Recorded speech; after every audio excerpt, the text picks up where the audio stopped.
Muy bien, hoy vamos a seguir aprendiendo sobre el Espíritu Santo. Hoy no está Seba, así que me encargó que pueda compartir un poco más sobre este tema. Y hoy lo que me gustaría hacer es trabajar una enseñanza más desde el punto de vista complementario. Veníamos viendo el Espíritu Santo principalmente desde Juan 16, ese pasaje, pero hoy la idea es que podamos ver un panorama complementario del Espíritu Santo o Espíritu de Dios, o simplemente Espíritu, más que nada desde un panorama desde la historia bíblica, ¿bien? Que podamos ver cómo es que Dios se mueve a través de su Espíritu utilizando el lente del Espíritu, ¿bien? Y la idea mía con esto es que sea una enseñanza más amplia, no solo enfocada en un pasaje, y que esto pueda ayudarlos a tener una visión más amplia de cómo la Biblia a lo ancho habla sobre un tema, en este caso el Espíritu Santo, ¿sí? La idea es que simplemente no sea que apunten a un pasaje en particular, si vean cómo los autores bíblicos trazan un tema como un hilo que une las escrituras. Y vamos a hacer eso hoy. Y más que nada para introducción, me gusta, una de las cosas que pensaba al hacer esto es que muchas veces nos preguntamos, ok, ¿cómo hago yo para vivir en el Espíritu? Muchas veces simplemente queremos saltearnos el estudio profundo y simplemente ir a la práctica. Queremos los 5 pasos o las 5 claves para ya ir de una al punto porque ya tengo una vida compleja, con muchas cosas que hacer y quiero lo sencillo, quiero ir al resultado. Pero creo que estudiar este tipo de cosas es una invitación de parte de Dios a ir más profundo y entender realmente las cosas como Él quiere. Por eso creo que necesitamos preguntarnos, antes que nada, es ¿qué está haciendo Dios por medio de su Espíritu? ¿Bien? Porque antes de pensar, ok, ¿cómo podemos vivir nosotros en el Espíritu? Tenemos que ver, ok, pero Dios, ¿qué está haciendo en el Espíritu? ¿Para dónde está yendo Dios? Porque si yo quiero ir para ahí, primero tengo que saber para dónde va Dios. Si yo quiero saber hacia dónde me estoy dirigiendo, si estoy en un viaje de vacaciones, necesito usar GPS, necesito tener Google Maps, porque si no, no sé para dónde estoy yendo. De la misma forma, tenemos que aprender cómo es que Dios opera a través de su espíritu en la historia, y eso lo que hace es darnos el rompecabezas que arma las piezas para decir, ok, entonces yo puedo aportar desde esta forma. ¿Bien? La Biblia no comienza con nosotros intentando descubrir cómo experimentar al Espíritu, sino que comienza con Dios actuando en su creación. Y esto es clave. De hecho, yo pienso que esto es un principio, ¿sí? Cada vez que estudiamos las Escrituras y en general como una forma de vida, un paradigma en la cual nosotros nos relacionamos con, no solo con la Biblia, sino con la realidad. Contemplando en pasado es que tenemos claridad para el presente. Es solo cuando miramos hacia atrás la historia, cómo es que Dios se movió y cómo es que Dios operó, que tenemos sabiduría para saber cómo movernos hoy. Cuando nosotros miramos la historia que Dios está contando, es que aprendemos a reconocer dónde estamos dentro de ella. ¿Vieron cuando normalmente cuando van a un lugar turístico hay un dibujito, un mapita, y es muy útil siempre que aparece usted está aquí, con un pin? ¿Vieron? Bueno, me sirve como ejemplo para explicar el punto de que antes de entender dónde estamos nosotros, es clave entender el panorama que viene detrás.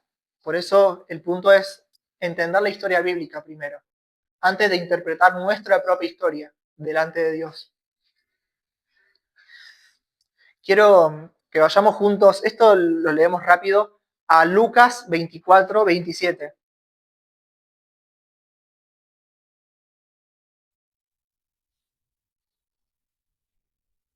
Ahí en Lucas 24, Jesús se va a encontrar con 2 de sus discípulos, 2 de los que eran seguidores suyos, y Claro, estos chicos estaban decepcionados porque Jesús había sido crucificado y ellos pensaban que su esperanza se acabó.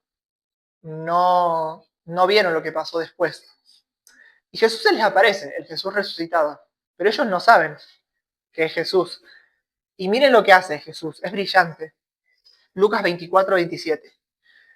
Jesús, comenzando por Moisés y continuando por todos los profetas, les explicó lo referente a él mismo, en todas las escrituras. Lo que Jesús hace para explicarles la perspectiva correcta de la realidad, de lo que está sucediendo, es contarle la historia desde la perspectiva de Dios. ¿Sí? No es simplemente darles reglas, no es darles regaños, no es simplemente darles doctrinas o una experiencia, es contarles la historia que Dios está contando. ¿Bien? Porque lo que hacen las historias son modelar tu imaginación y cuando vos escuchás qué es lo que Dios está haciendo, eso te da sabiduría para entender, ok, yo soy parte de esto. ¿Sí? Por eso Jesús, cuando tiene que explicarle a estos chicos por qué pasó lo que pasó para que entiendan, él empieza desde la escritura desde el principio. Empieza contándole el hilo temático para que entiendan, hey, soy yo, soy el Mesías. Y el Mesías tenía que sufrir, tenía que morir, tenía que ser así. Por eso yo pienso que no estamos estudiando simplemente reglas, doctrinas o experiencias, sino que estamos entrando en una historia que comenzó antes de nosotros y que continúa después de nosotros, que nos atraviesa, básicamente. Y por eso unas cosas que pienso y que siempre desarrollo es que la historia no es simplemente un manual de reglas, sino que son historias. Toda la Biblia está constituida como una historia, como una narrativa. Y dentro de esa narrativa hay reglas, ¿sí? Hay poemas también, pero todas forman parte del mismo canon que hablan sobre una historia unificada que termina llevándonos hacia Jesús. Y es clave que veamos la Biblia así, no solo como versículos aislados, sueltos, sino como libros enteros, que uno tras otro cuentan diferentes ángulos la misma historia que Dios quiere contar. ¿Sí? Estas historias lo que hacen, bueno, como decía recién, es que modelan nuestra imaginación. Nos enseñan quién es Dios, qué está haciendo, quiénes somos nosotros y hacia dónde vamos. Y la forma en la que lo hace es a través de contar cómo es que Dios operó antes para que vos entiendas cómo es su carácter. Cuando vos mirás cómo es que Dios se movió en la historia, vos aprendés cómo es Él, qué es lo que le gusta, qué es lo que no le gusta. Aprendés que, por ejemplo, a través del Éxodo, Dios es un Dios que le gusta gente libre, no le gusta gente esclava de lo que está mal.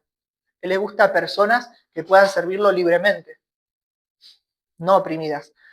Por eso, cada detalle que se cuenta en las escrituras, lo que hacen es darnos sabiduría. Para entender el corazón de Dios, para entender dónde estamos parados y cómo podemos colaborar con lo que Dios quiere. Y una de las formas en las que incluso podemos mirar la historia bíblica, no es un modelo exacto que sí o sí tiene que ser así, es una de las tantas formas que se pueden ver en la historia bíblica, es mirarla en tres movimientos. Primero, el pasado. ¿Qué hizo Dios en el pasado? Segundo, el presente. ¿Dónde estamos nosotros? Y futuro. ¿Hacia dónde está llevando Dios todas las cosas?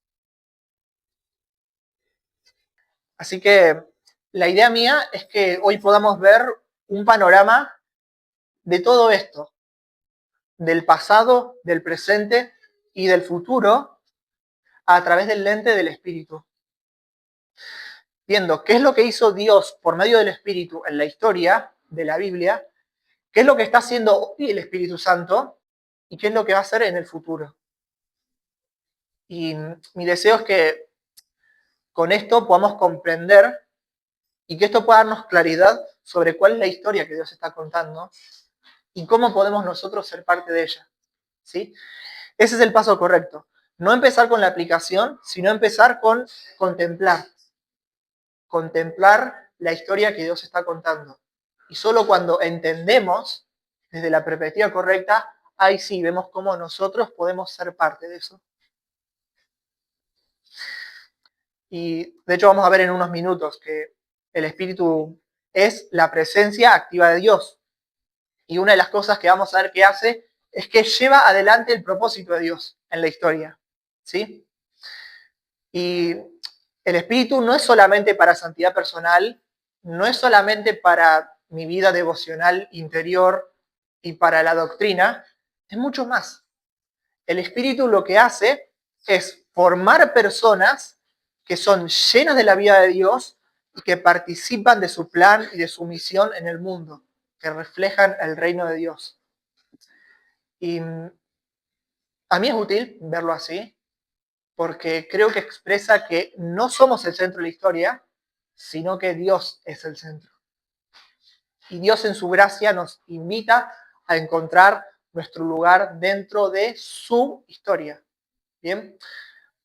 Digo, porque esto muchas veces empezamos viendo el Espíritu como, ok, me ayuda a mi vida, mi santidad, mis problemas, pero nunca nos podemos pensar del Espíritu, ok, ¿cómo es que el Espíritu colabora con los planes de Dios más amplios, más allá de mi vida?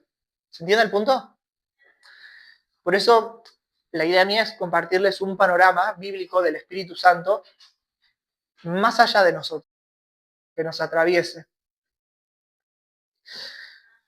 Así que me gustaría arrancar primero hablando sobre el Espíritu Santo, el Espíritu de Dios, en la historia pasada. ¿Bien? ¿Cómo es que Dios da vida y forma un pueblo? Y esto arranca con Génesis, no arranca con Pentecostés. En Génesis, en el primer capítulo de la historia bíblica, aparece el Espíritu o viento de Dios. Ahora vamos a verlo en un minuto, pero se puede ver de las dos formas. Este Espíritu o viento de Dios aparece literalmente en las primeras páginas de la Biblia, en las primeras frases. Miren, vamos juntos a Génesis capítulo 1, versículo 2.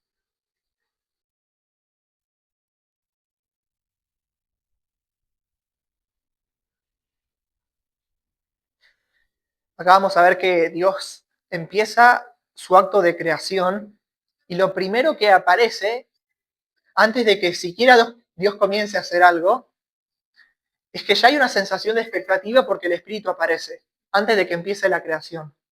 Dice así, la tierra estaba desordenada y vacía, y las tinieblas cubrían la superficie del abismo, y el Espíritu o viento de Dios se movía sobre la superficie de las aguas.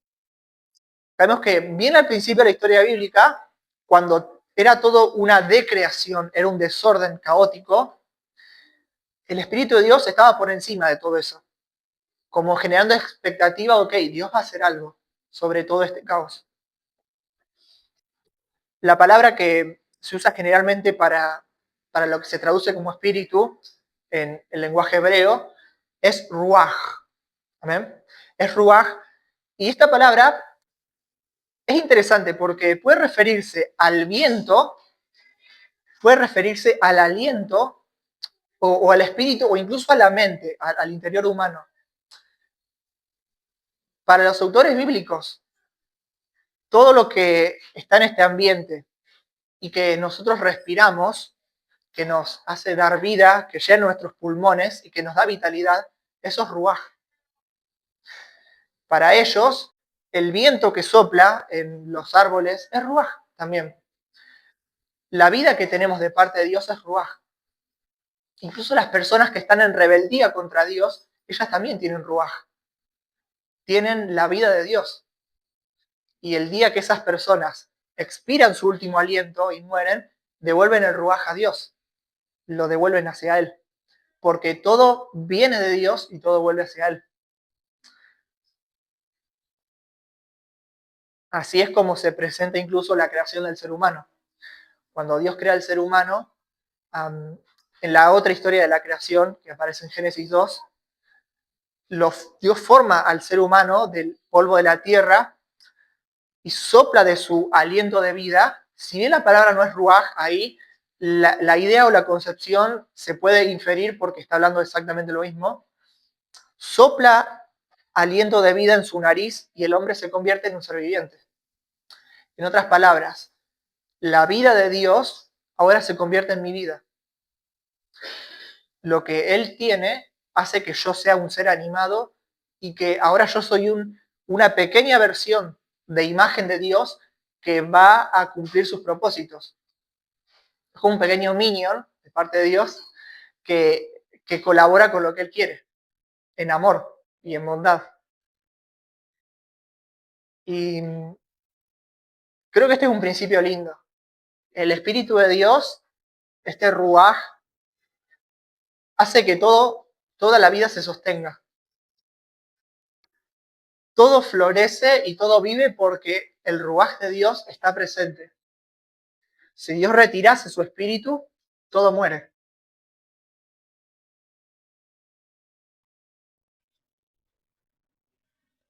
Otra de las cosas que hace el Espíritu de Dios, que también está muy buena, es que capacita a las personas para participar en la obra de Dios.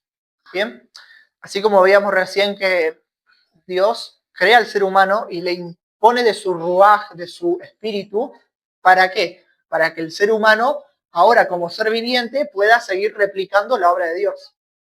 Pueda cultivar el jardín del Edén, pueda seguir creando, innovando y haciendo cosas lindas en el mundo para seguir expresando la belleza de Dios.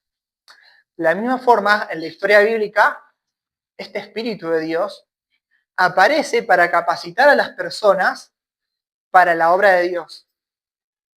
Vemos, por ejemplo, solo menciono algunos casos rápidos.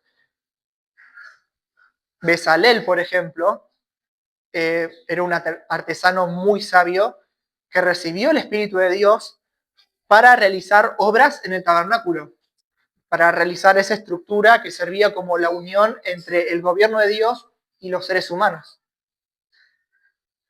Más adelante, por ejemplo, aparecen los jueces, diferentes líderes tribales, que ellos recibían el Espíritu de Dios o el poder de Dios para actuar en favor de lo que Dios quería, cuando el pueblo estaba oprimido, sufría.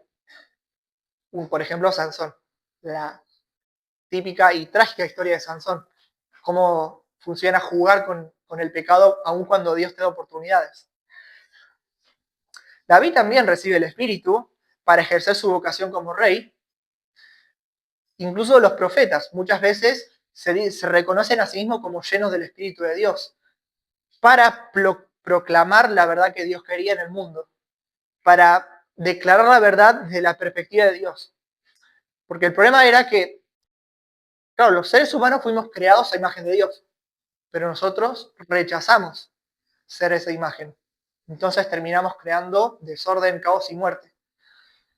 Y el problema es que cuando uno vive en oscuridad, elige todo eso, tu perspectiva, tu visión se nubla. Entonces necesitas a alguien que te ayude a ver, ok, ¿cuál es la perspectiva correcta? Si lo que estoy haciendo está mal o no. Porque la persona que vive en oscuridad simplemente no sabe si está bien o mal lo que está haciendo. Para él está bien. Digo, sé que suena súper común, pero lo aclaro. Muchas personas que están haciendo mal piensan que están haciendo lo correcto. Y por eso en la historia bíblica aparecen los profetas, que son personas que tienen el Espíritu de Dios, que están infundidos con esta energía divina, que lo que les hace es tener la perspectiva de lo que Dios quiere, para declarar a las personas, no, vos estás haciendo lo incorrecto. Muchas veces los profetas le declaraban al pueblo de Israel que estaban haciendo cosas que estaban mal, aún pensando que al Dios de Israel le agradaba, pero que no, era horrible lo que estaban haciendo. Entonces, el Espíritu no solamente produce experiencias para que vos te sientas satisfecho o para que por un día en particular te sientas animado, sino que te capacita para una vocación.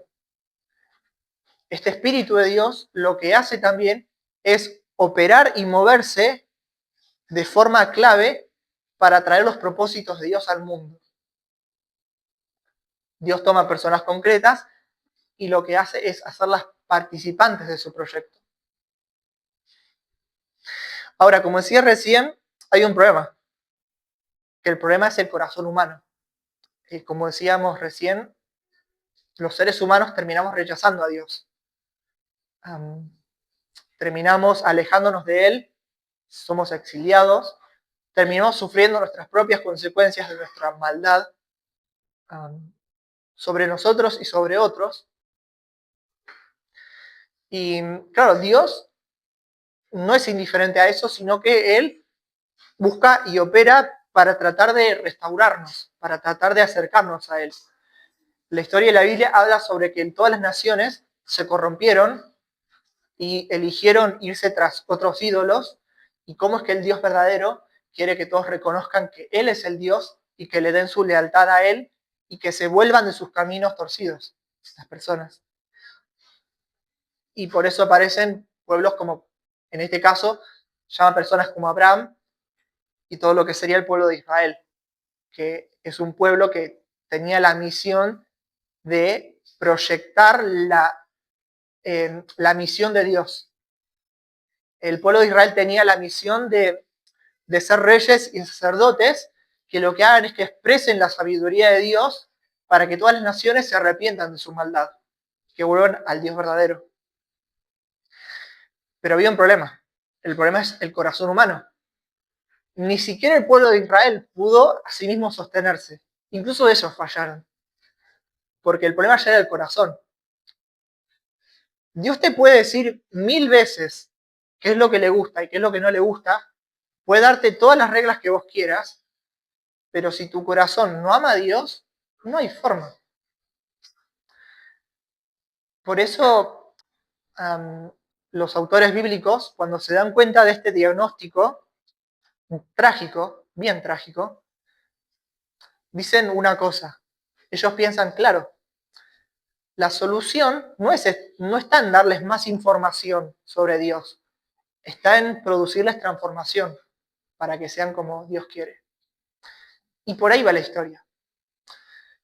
Que no es simplemente Dios dando las leyes de la Torá, sino es Dios ahora produciendo esa transformación en el ser humano para que pueda amar a Dios. Una de las cosas, bueno, yo lo hablaba hace unos días con Matías, que una cosa es obedecer a tus padres porque querés evitar el castigo y porque querés la recompensa, pero otra muy diferente es hacerlo porque los amás, porque realmente los querés. Y creo que también aplica para esto, ver que lo que Dios quiere es que transformarnos nuestro corazón. No se trata simplemente de reglas. Las leyes de la Torá no eran simplemente reglas mecánicas y frías para que vos sigas y entonces ahí sí, iba a estar todo bien con Dios. Perfecto. No era eso. Era un pacto, una asociación con Dios, donde Dios le abrió su corazón al pueblo para que ellos caminen en su verdad y que lo amen de verdad. Y por ahí va la cosa. Entonces, como decía recién, el tema no está en que hay que darles nueva información al pueblo, sino que ahora hay que darles transformación. Y por ahí va la cosa. Entonces los profetas empiezan a anunciar algo nuevo. Profetas como por ejemplo Ezequiel van a decir que Dios promete un corazón nuevo y promete poner su espíritu, su vida, dentro de su pueblo. Esto lo leo rápido. Está en Ezequiel 36 y dice, además, les daré un corazón nuevo y pondré un espíritu nuevo dentro de ustedes. Quitaré de su carne el corazón de piedra y les daré un corazón de carne. Pondré dentro de ustedes mi espíritu y haré que anden en mis estatutos y cumplan cuidadosamente mis ordenanzas.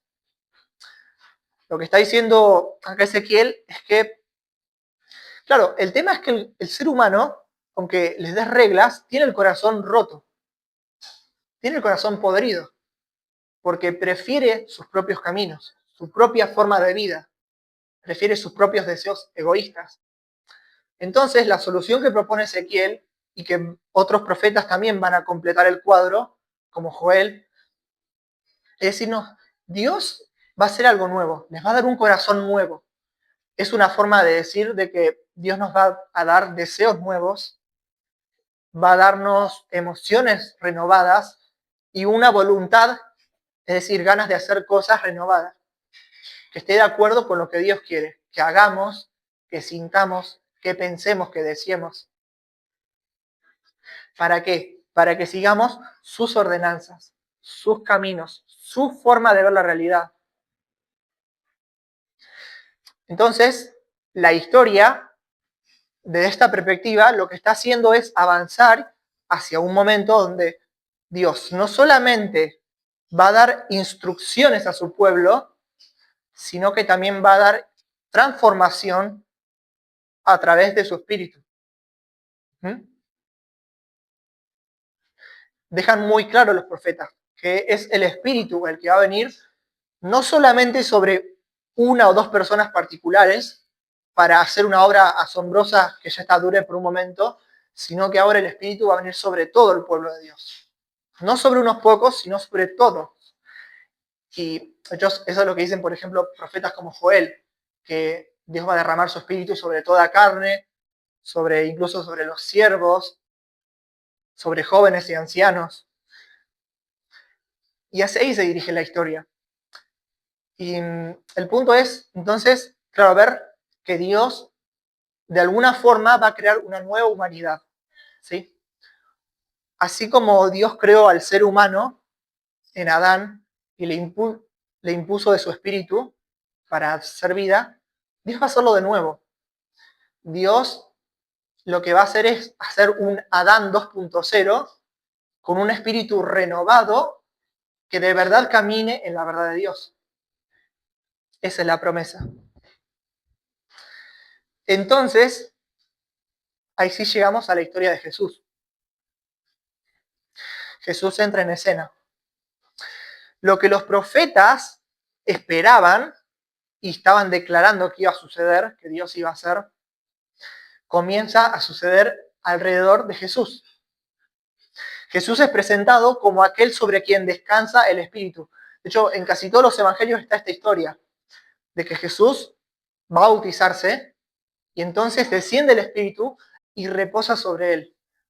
Es un detalle clave que lo que nos indica es, ok, Dios está respondiendo a todas las promesas proféticas y la forma en la que va a responder es, miren a esta persona, miren lo que va a hacer Jesús. Es sobre él que pongo mi espíritu, así que si quiere ver qué voy a hacer yo de ahora en adelante, mírenlo a él. Miren qué es lo que yo voy a hacer a través de su vida. Jesús incluso más tarde, en una sinagoga donde él se presenta, él lee de un rollo y él dice de que su misión es a través del Espíritu Santo, a través del Espíritu de Dios. Acompáñeme a Lucas 4:18. Vamos todos juntos.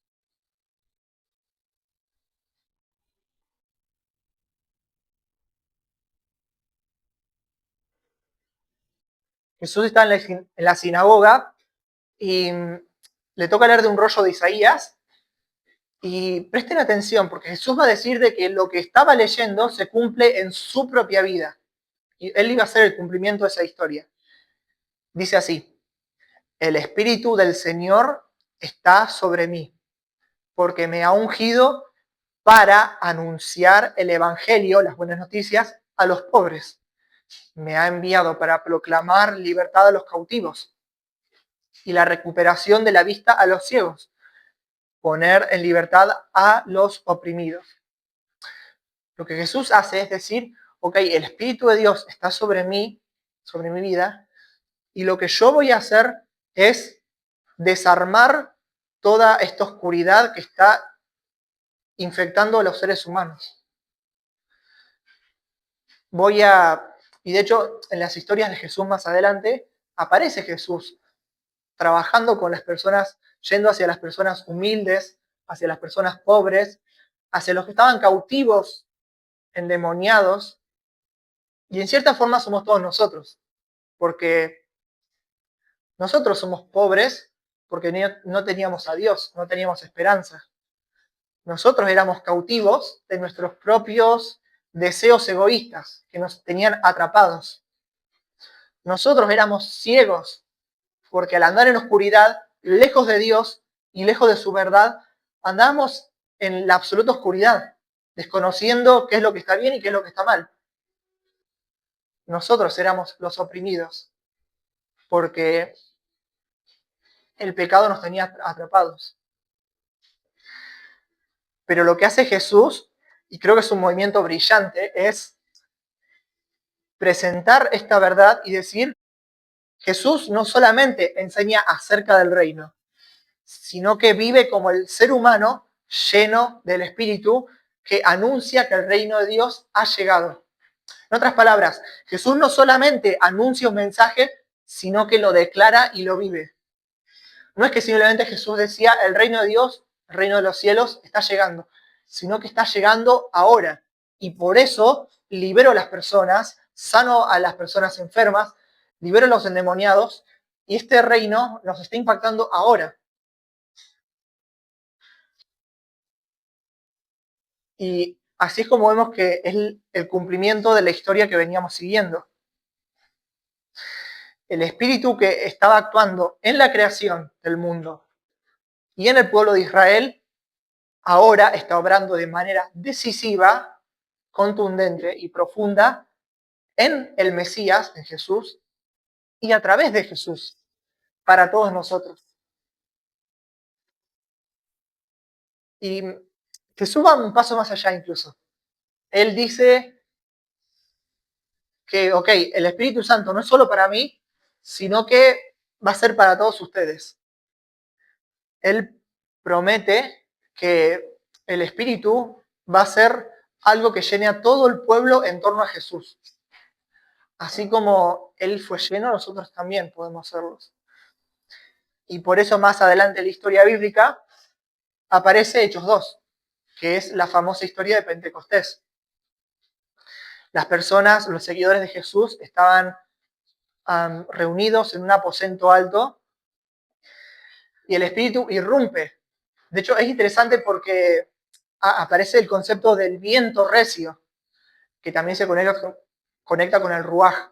Aparece un viento recio que llena a todas las personas, que inunda a todos, y entonces todos son llenos del Espíritu de Dios. Y ahí está el cumplimiento de lo que venían hablando los profetas. En Jesús y por medio del Espíritu, nosotros somos el pueblo de Dios que cumple las promesas proféticas de lo que Dios prometió que iba a hacer. Es una historia unificada. Y yo creo que esto es lo fascinante, que no es simplemente un acontecimiento extraordinario para algunos pocos creyentes, es una señal, la primera señal viva, de que una nueva etapa en la historia de Dios estaba comenzando. Que el Espíritu de Dios ahora es derramado sobre todos, sobre hombres, sobre mujeres, sobre niños, sobre ancianos, personas de diferentes procedencias. Dios estaba formando un pueblo del nuevo pacto. Y el punto acá es que no se trata solamente de individuos capacitados de forma excepcional, sino que ahora el Espíritu es dado a todo el pueblo, para que todo el pueblo participe en la misión de Dios. En otras palabras, todos a la mesa. Yo quiero abrir los planos, así como un comandante, como un general abre los planos, invita a todos a que se reúnan todo el ejército para que entiendan el plan. Dios también, cuando hace este acto, lo que está diciendo es, quiero que todos vengan, quiero que todos conozcan mis planes y que sean partes todos. Cada uno de su área, sí, pero todos. Por eso la iglesia no existe simplemente para reunirse y recibir bendición, sino que somos un pueblo formado por el Espíritu para representar al Rey Jesús en el mundo.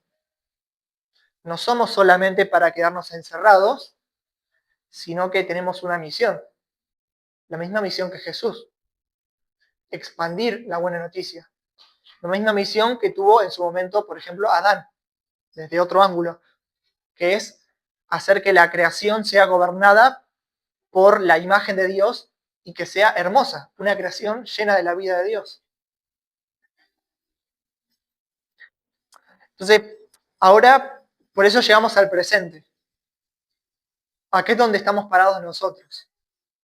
Estamos parados en esta historia donde el Espíritu ya fue derramado y nosotros tenemos acceso a ese Espíritu para formar parte de lo que Dios quiere. Ahora, la pregunta del millón, ¿cómo es que luce una comunidad formada por el Espíritu?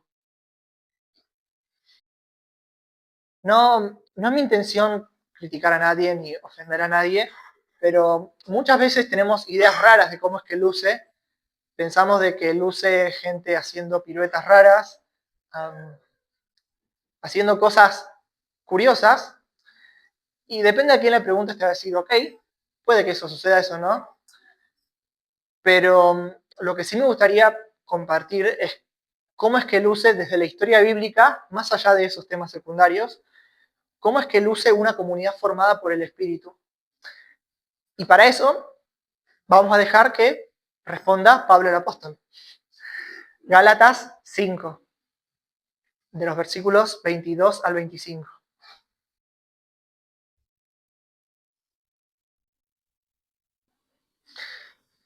Y quiero que presten atención cómo es que Pablo habla ahora de qué es lo que produce el Espíritu en las personas y cómo es que Pablo conecta con la historia de Génesis 2 del jardín original.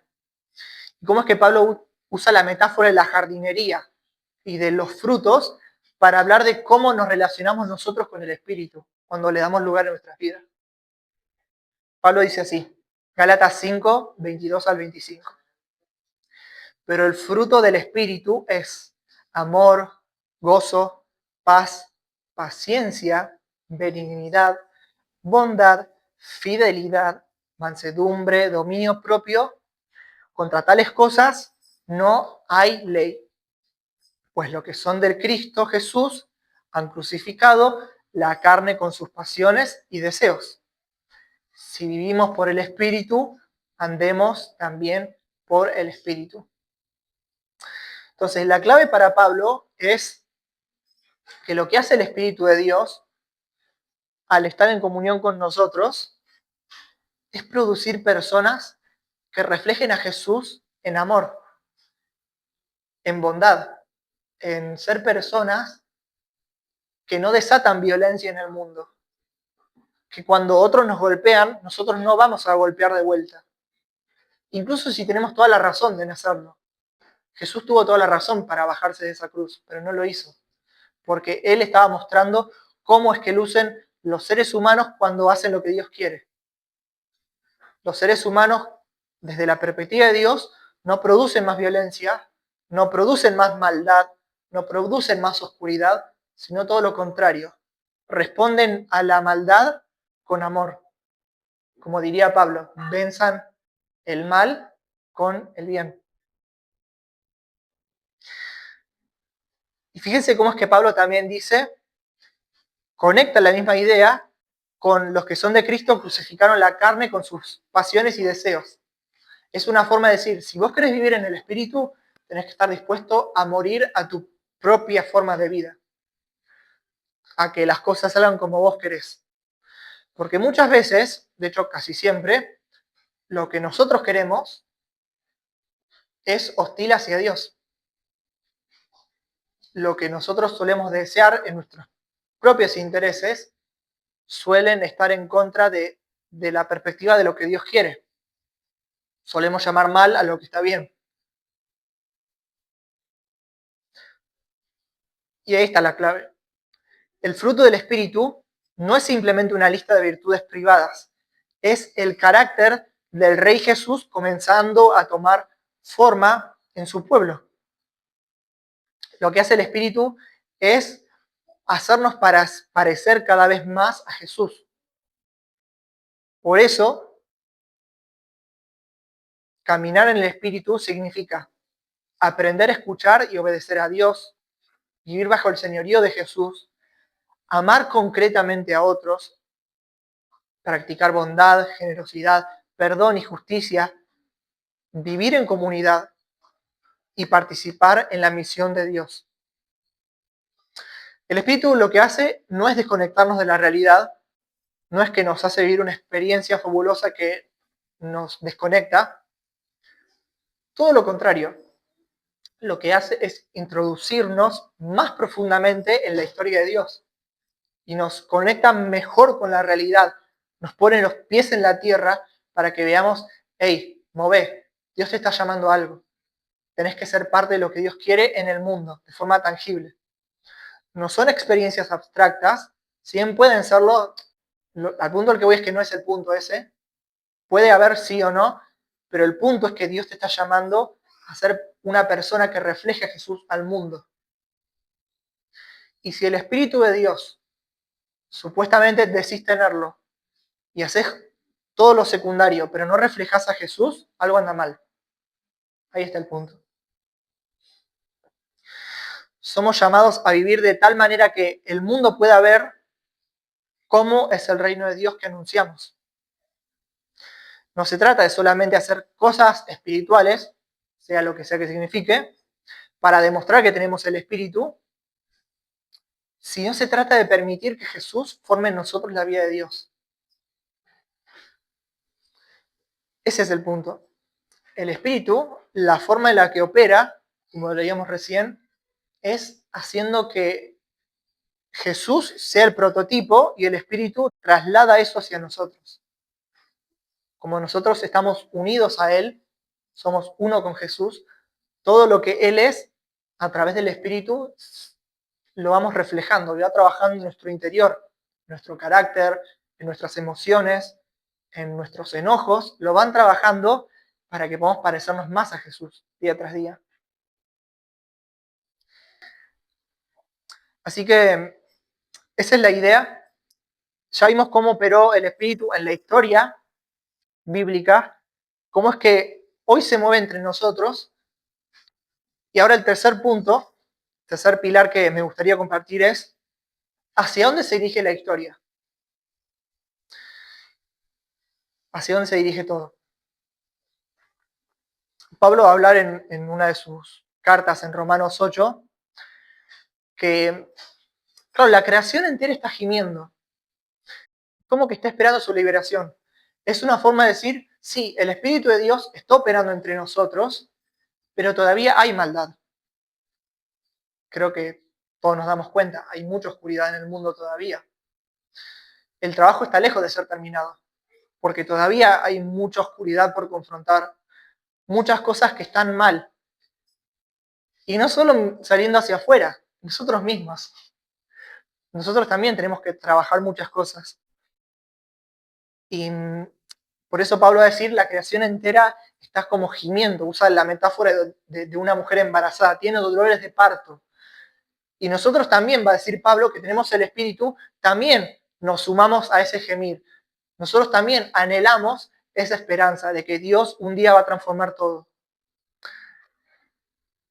Y eso es lo interesante, porque la presencia del Espíritu, ahora está presente, no significa que todo ya se terminó, que ya se acabó, listo, Dios no va a hacer más. Significa que lo nuevo ya comenzó. En otras palabras, ¿la maldad sigue? Sí, pero Dios ya empezó a lidiar con ella. Es como vimos en esa superposición entre el antiguo mundo y el nuevo mundo, como que se superponen. Porque si ustedes estudian la Biblia, lo que van a encontrarse es que los profetas por lo general decían, ok, la maldad humana tiene su lugar, pero va a llegar un punto decisivo en el cual Dios va a cortar de raíz la maldad y va a hacer lo nuevo. Como que eran dos eras separadas. Pero lo fascinante de la historia bíblica, que es como Jesús da el giro, que es que, ok, Jesús se presenta y trae lo nuevo, pero la maldad sigue. Y es como que vos decís, no, o sea, no tiene sentido, o sea, como que los dos se superponen. Vivimos en una creación donde todavía hay dolor, pero tenemos el gozo más grande. Donde sabemos de que tenemos la mejor noticia que el mundo puede haber escuchado, pero sin embargo muchas veces fallamos todavía. Tenemos la mejor esperanza de un Dios que ama y que nos sostiene, pero aún así nos golpeamos contra la realidad muchas veces del dolor humano y de la fragilidad. Y en nosotros mismos también lo vivimos. Por eso es como que son esas dos eras que se superponen, de decir, ok, Dios ya comenzó con lo nuevo, pero lo malvado, lo malo sigue presente. Y va a llegar un día en el cual Dios va a cortar de raíz la maldad. Y solo va a quedar lo bueno. El Espíritu Santo lo que hace es presentarse como una garantía de lo que va a suceder en el futuro. Pablo va a hablar de esto en varias ocasiones. Él va a decir, por ejemplo, en Efesios, de que el Espíritu Santo es algo con lo cual nosotros, como seguidores de Jesús, somos sellados. Y usar este concepto, el concepto de un sello, en 2 Corintios 5 también va a hablar de algo similar, hablando del Espíritu, que es como una garantía de que vamos a obtener redención. Y bueno, una de las palabras en el lenguaje original que se utiliza es arrabón, que es una palabra que significaba un pago por adelantado. Cuando una persona quería garantizar que le ibas a dar el pago por completo, le dabas un adelanto. Es una forma de decir, ok, yo ya te doy el pago en parte. Y te garantizo de que el pago completo va a estar porque esta parte ya es el pago completo en parte. O sea, ya lo tenés. Y lo que Pablo usa es esa metáfora de la época para decir, el Espíritu Santo es una garantía, es ese adelanto. Es una forma de decir, Dios va a definitivamente lidiar con la maldad y va a renovar todas las cosas, y la garantía de que eso va a suceder es que ya tenemos el adelanto, el Espíritu Santo en nosotros. Por eso es que una de las cosas más lindas que yo encuentro en la Biblia es que Dios no comenzó esta obra para abandonarla a mitad de camino. Dios no es un Dios que simplemente, ok, envía el Espíritu y es como que, listo, corta a mitad de camino. No sé si ustedes han visto esos carteles de obra en construcción, eternos carteles, muchas veces. Y cambio de gobierno, presupuestos, toda esa onda. Y claro, al final esa obra nunca se termina muchas veces. Dios no es así. Dios es un Dios que pone en nosotros el cartel obra en construcción. Cuando Él deposita el Espíritu en nosotros, pone ese cartel en nuestras vidas, obra en construcción. Y Dios es un arquitecto perfecto que nunca fracasa. Él nunca fracasó en ninguna de las construcciones que hizo.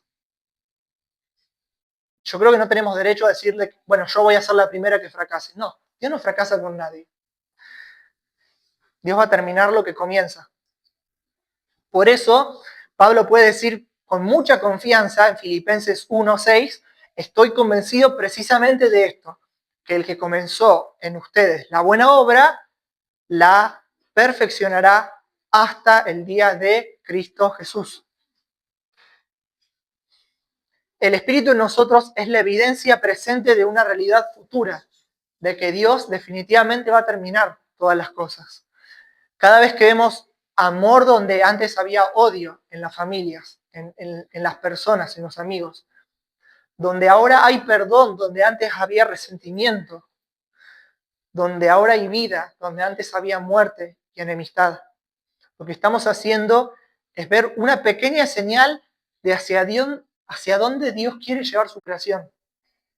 Es como un pequeño reflejo, una vista previa de lo que Dios quiere hacer en todo el mundo.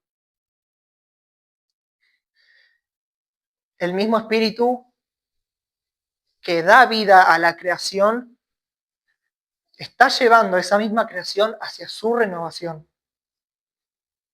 Por eso la esperanza cristiana no es escapar de la creación, sino ver la creación renovada. De la misma forma es que Dios, cuando se encuentra con nuestra maldad, Él no nos desecha y crea otra persona en nuestro lugar, sino que Él nos restaura, nos perdona y nos pone de su espíritu para renovarnos. De la misma forma sucede con la creación. Dios no va a hacer que la tierra vuele en 1000 pedazos. Él va a redimirla. Así como nos redime a nosotros, Él no va a desechar la tierra. Él, al contrario, va a ser cielo y tierra nueva. Así como nosotros somos nueva creación. Estamos en Cristo y somos nueva criatura. De la misma forma, Dios va a ser cielo y tierra nueva. Es una forma de decir que Él va a renovar lo que ahora está corrompido. Porque Dios no es un Dios que cuando las cosas salen mal desecha y hace todo aparte de cero. Él es un Dios que restaura. Es consistente con su forma de ser, con su carácter, con su ser.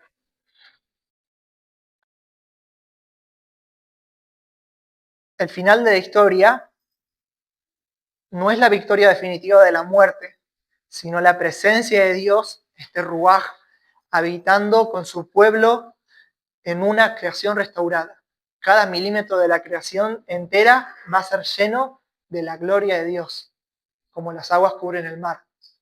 Va a ser lleno de este Ruaj en perfecta comunión. Lo que Dios comenzó con la resurrección de Jesús, lo va a terminar. Jesús es el prototipo. ¿Querés mirar hacia dónde se dirige la creación renovada? Mira a Jesús resucitado. Él es el primero que fue renovado. De hecho, Pablo va a usar muy seguido el concepto de que Jesús fue resucitado por el poder del Espíritu. Fue por el poder del Espíritu que Jesús recibió el poder de la resurrección y Él es el prototipo de la nueva creación. De cómo es que Dios está renovando todas las cosas, Jesús es la primicia, que es también otro de los conceptos que va a usar Pablo. El Espíritu es la garantía activa de que esa esperanza es verdadera, que no estamos en un limbo, de que no estamos simplemente en ¿será o no será? Es verdadera la esperanza. Y a ver, no me gusta decir esto, pero voy a decirlo. ¿Con vos o sin vos? Ahora, la invitación de parte de Dios, por medio del Espíritu, es, yo también te quiero. Todos somos parte. Por eso, ya vamos cerrando. ¿Qué hacemos con todo esto? Y vuelvo a lo que decía antes. No es solo información, sino que es una invitación a recibir transformación. La idea de todo esto es que recibas formación para todo tu ser que te transforme como persona.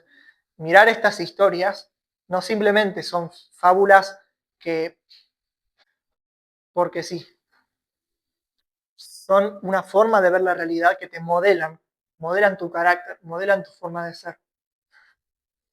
No estamos simplemente aprendiendo acerca del Espíritu, sino que estamos aprendiendo a reconocer nuestra participación en la historia de Dios que el Espíritu está llevando hacia adelante.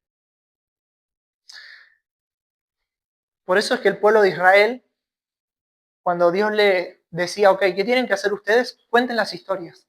Los más ancianos cuéntenles estas historias sobre Josué, sobre Moisés, sobre todos los personajes bíblicos. Cuenten las historias. Los más adultos, los más ancianos, bajen la línea hacia los más jóvenes, para que generación tras generación puedan aprender todas estas historias, para que aprendan cómo es que Dios se movió en el pasado, cuál fue su carácter, y que eso les enseñe a saber ser pueblo de Dios hoy. Exactamente lo mismo que estamos haciendo hoy. Conocer esta historia nos da sabiduría para participar hoy en ella.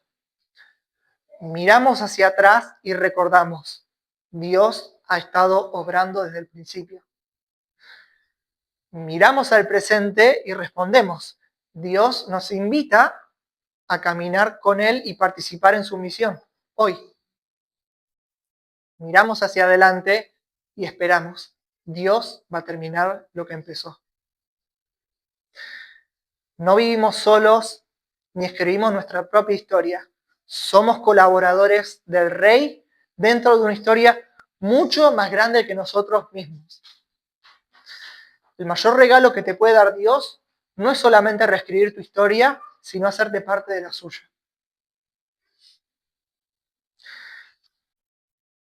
No solamente esperamos vivir la nueva creación, sino que ya vivimos hoy como un anticipo de ella.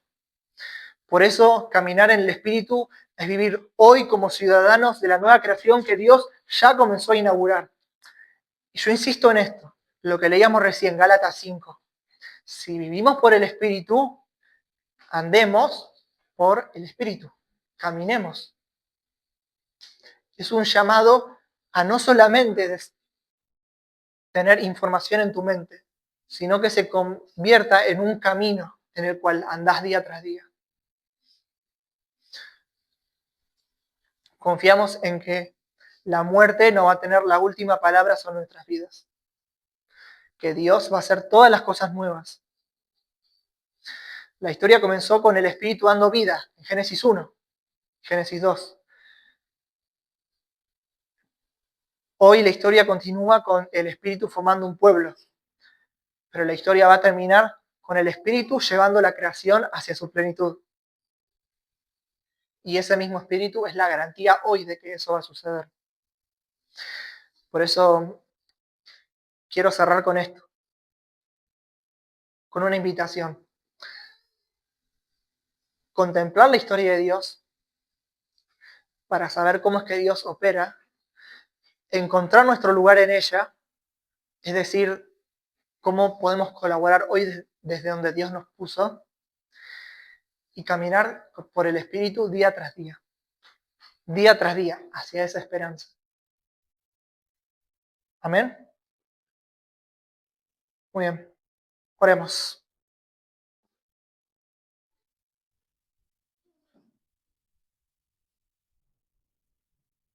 Dios y Padre nuestro, te damos gracias.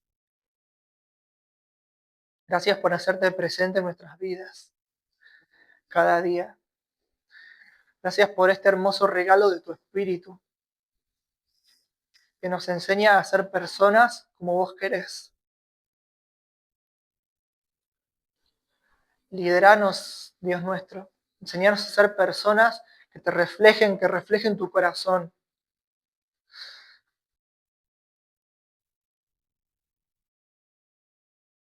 Dios, enseñarnos a ser personas que se encuentran como parte de lo que estás haciendo, que construyen y edifican sobre algo más grande que nosotros mismos. Dios, no queremos construir imperios personales, queremos ser participantes de tu reino. Líbranos de simplemente utilizar tu espíritu para un beneficio personal, para un ministerio personal. Enseñarnos a ser personas que encuentran que esta historia los atraviesa. Una historia que vino antes de nosotros, que hoy nos atraviesa y que fluye más allá de nosotros. Dios, encontrarnos como personas que son fieles a tu llamado, que caminan en Jesús, en su sabiduría y en su espíritu. Confiamos en tu provisión, confiamos en tu bondad, en tu verdad. Y guíanos cada día para ser personas que, aunque sufren muchas veces, en nuestro día a día tenemos problemas, circunstancias, muchas veces nos enojamos, no respondemos como deberíamos. Confiamos en que vos nos estás renovando. Trabajar nuestro carácter, espíritu. Trabajar nuestras emociones, nuestra forma de ver la realidad, en lo que ven nuestros ojos, lo que escuchamos, de quién nos alimentamos. Enseñanos a ser personas guiadas por tu verdad. Queremos reflejar a Jesús al mundo, reflejar su reino, su verdad, su misión. Dios, nos ponemos en tus manos. Y confiamos que aunque muchas veces las oraciones no sean elocuentes, que nuestro carácter muchas veces no refleje lo que vos querés, confiamos de que hay una esperanza y una garantía. No es por nuestra excelencia, es porque vos sos fiel. Y confiamos y tenemos fe en que lo vas a lograr. Aunque hoy en día nos podamos ver como un desastre, confiamos de que lo vas a hacer en nosotros. Nos vas a renovar. No sabemos cómo, aún con miedo a veces, pero confiamos. Vos lo vas a hacer. Confiamos en vos, Señor. Nos ponemos en tus manos. Lideranos en todo, en tu gracia y verdad. Gracias, Dios nuestro. Oramos juntos. Amén.